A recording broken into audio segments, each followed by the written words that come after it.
আগের ভিডিওতে তোমাদের সাথে শেয়ার করেছিলাম উডুপির প্রাচীন কৃষ্ণ মন্দির। সেখান থেকে পুজো দিয়ে খাওয়া দাওয়া সেরে নিয়ে আমরা বেরিয়ে পড়লাম সেন্ট মেরিস আইল্যান্ডের উদ্দেশ্যে।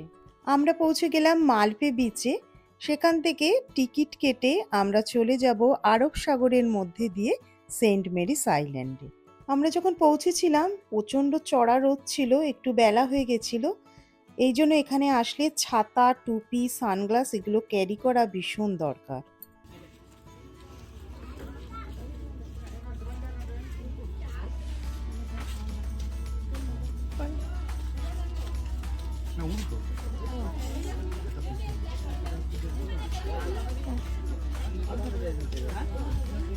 সাইডে মুখের সামনে না, সাইড এটা দাঁড়াটা পড়ো।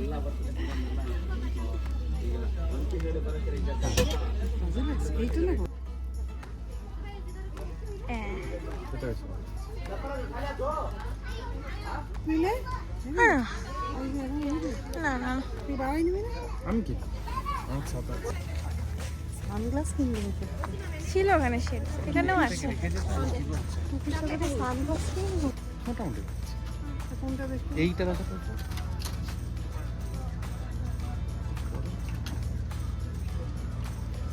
এটা ভালো লাগবে, না না এইটা ভালো লাগবে।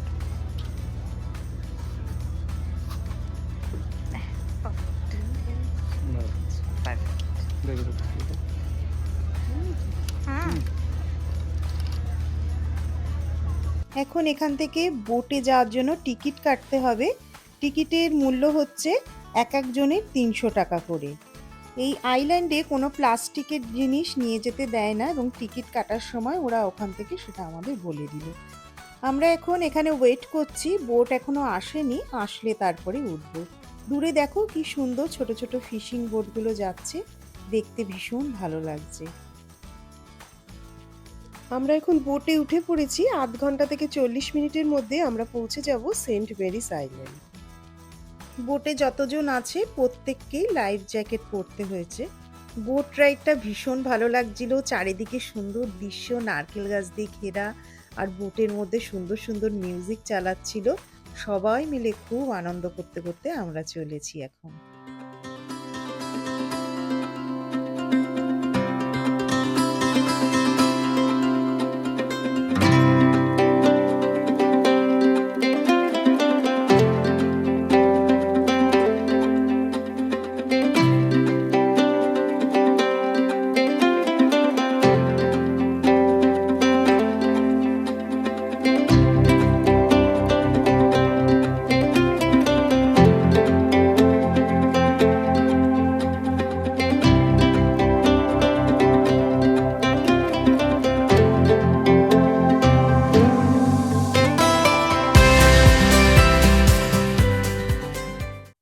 আমরা যে বোটে করে যাচ্ছিলাম বোটটা বেশ বড় ছিল। সেই বড় বোট আইল্যান্ড পর্যন্ত যাবে না, আইল্যান্ডের কাছাকাছি যাওয়ার আগেই আমাদের বোটটা চেঞ্জ করতে হয়েছিল। একটা তখন ছোট বোটে আমরা সব উঠে ওই বোটটাই চলে গেছিলাম আইল্যান্ড অবধি, কারণ বড় বোট ওখানে নোঙর করা একটু অসুবিধা, সেই জন্য ওখানে বোটটা চেঞ্জ করতে হলো। এখন আমরা প্রায় পৌঁছে গেছি, ওই দেখো দূরে দেখা যাচ্ছে আইল্যান্ডটা। আর কিছুক্ষণের মধ্যেই বোট থেকে নেমে যাব। আমরা এখন আইল্যান্ডে পৌঁছে গেলাম। 1498 সালে ভাস্কো দা গামা ভারত আসার সময় দীর্ঘ জলপথ অতিক্রম করে ভারতের উপকূলের এই দ্বীপটিকে দেখতে পান। তিনি যীশুখ্রিস্টের মায়ের নাম অনুসারে এই দ্বীপের নাম দেন সেন্ট মেরিস আইল্যান্ড। আইল্যান্ডে ঢুকেই সামনে জলের বোতল, তারপরে ফ্রুট জুস এগুলো সব বিক্রি হয়। সেখান থেকে একটু জল কিনে নেওয়াই ভালো, কারণ ভেতরে গেলে আর কোনো জলের দোকান ওখানে নেই। এই দ্বীপটি ভলক্যানিক ইরাপশন থেকে তৈরি হয়েছে। এখানকার নোটিশ বোর্ড থেকে জানতে পারলাম এই দ্বীপটি ভারতের ন্যাশনাল জিওলজিক্যাল মনুমেন্ট তকমা পেয়েছে এর ভূপ্রকৃতির জন্য। দ্বীপটি তৈরি হয়েছে আগ্নেয়গিরির লাভা থেকে আজ থেকে 60 মিলিয়ন বছর বা 6 কোটি বছর আগে। দূরে যে কালো কালো পাথর বা পিলার্সগুলো দেখা যাচ্ছে, বিজ্ঞানীরা পাথরগুলি থেকে আবিষ্কার করেছেন যে ভারতবর্ষ একসময় আফ্রিকার মাদাগাস্কারের সাথে যুক্ত ছিল। দ্বীপটা ছোটই, পায়ে হেঁটেই এটাকে কভার করা যায়, আর এখানে কোনো মানুষের বসতি নেই। পর্যটকদের জন্যই এই দ্বীপটি খোলা থাকে সকাল থেকে বিকাল পর্যন্ত। জায়গাটা ভীষণ সুন্দর। যারা একটু নিরিবিলি পছন্দ করো তাদের জন্য বলবো উডুপি তোমরা একবার আসো, ভীষণ ভালো লাগবে তোমাদের। সমুদ্রের জলটা ক্রিস্টাল ক্লিয়ার। সমুদ্র তটটা শামুক ও ঝিনুকের অসংখ্য শেল এখানে দেখা যাচ্ছে, যেন মনে হচ্ছে সমুদ্র তটটা এই ঝিনুকের শেল দিয়েই তৈরি হয়েছে। অনেকেই এখানে এসে সমুদ্রে নেমে পড়ে স্নান করছে। আমরাও আস্তে আস্তে একটু জলের মধ্যে হেঁটে হেঁটে চলে যাচ্ছি। সমুদ্র দেখলে সত্যি পাড়ে থাকা যায় না, একটুখানি মনে হয় যেন যাই একটুখানি সমুদ্রের জলে একটু পাটা ভেজাই। তবে এখানে আসলে টুপি সানগ্লাসের সাথে সাথে সানস্ক্রিনটাও কিন্তু মাস্ট। রোদ্দুরের কিন্তু প্রচণ্ড তাপ এখানে। আমরা যখন বোট থেকে নামি আমাদের বলে দেওয়া হয়েছিল আপনাদের ১ ঘন্টা দেওয়া হলো, ১ ঘন্টা বাদে আবার আপনারা বোটে ফিরে আসবেন।